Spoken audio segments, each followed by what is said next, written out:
প্রিয় দর্শক, বাগমারা উপজেলার ৮ নম্বর কাছারিকুয়ালিপাড়া ইউপির ৬ নম্বর ওয়ার্ডের মোহনপুর পূর্বপাড়ায় মৃত মেহের মণ্ডলের স্ত্রী মোহাম্মদ, কি নাম তোমার? মালেকা। তো কতদিন হলো স্বামী মারা গেছে? কতদিন হলো স্বামী মারা গেছে? রোজার আগে মারা গেছে না? তো তোমার ঘরে খাবার, ধান চাল বা টাকা পয়সা জমিজার কিছু নাই, কিভাবে দিন পথ যায়? খুব কষ্টে যায়। তোমার কোনো টাকা পয়সাও রেখে যায়নি? তো এভাবে তোমার খানা বাড়িও নাই, তো খাওয়া দাওয়া কিভাবে চলে? পরের বাড়িতে কাজ কাম করেন? তুমি অসুস্থ, চিকিৎসা করার দরকার। তো এখন এই যে বান বর্ষালি দিন, এখন তোমার খাবার পেট চলে কিভাবে? তুমি মানুষের বাড়িতে কাজ করেন?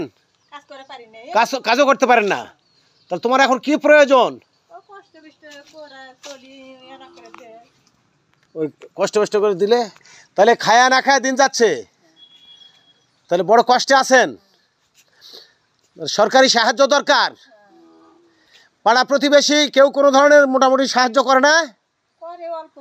অল্প বিস্তর, তাতে দিন পাত ঠিক মতো চলছে না। তাহলে তোমার এখন কি দরকার? কাপড় চোপড় না চাল ডাল না কি হলে তোমার সুবিধা হয়?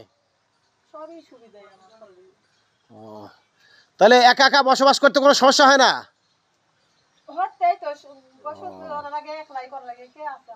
আচ্ছা, তাকাও, এই যদি তোমার এনআইডি কার্ডের ফটোকপি এবং ছবি দেবেন, এবং সরকারি কোনো সাহায্য সহিত হলে ওই যে কার্ডটা ছিল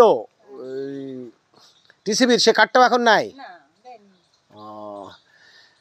তাহলে এখন খাওয়া দাওয়া চলাফেরা খুব কষ্টের মধ্যে আছেন। ঠিক আছে, বিষয়টা আমি চেষ্টা করব দেশ বিদেশে দাতা ডোনার সরকারিভাবে বিষয়টা করার জন্যে, এবার দিকে গেছো, চেষ্টা করব যাতে সরকারি তরফ থেকে বা বিভিন্ন মানুষ যাতে দান সাহায্য করে। দর্শক মণ্ডলী, বিষয়টা আমি তুলে ধরলাম। সরকারি বেসরকারিভাবে তার দান সাহায্য, তার চাল ডাল কাপড় পোশাক পরিচ্ছদ প্রয়োজন।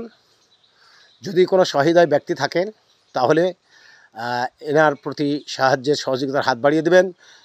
বৈরী আবহাওয়াতে সে শারীরিকভাবে অসুস্থ, চিকিৎসা প্রয়োজন, পরের বাড়িতে কাজও ঠিকমতো করতে পারে না, একবেলা খায় দুবেলা না খেয়ে থাকে, এভাবে দিন যাচ্ছে।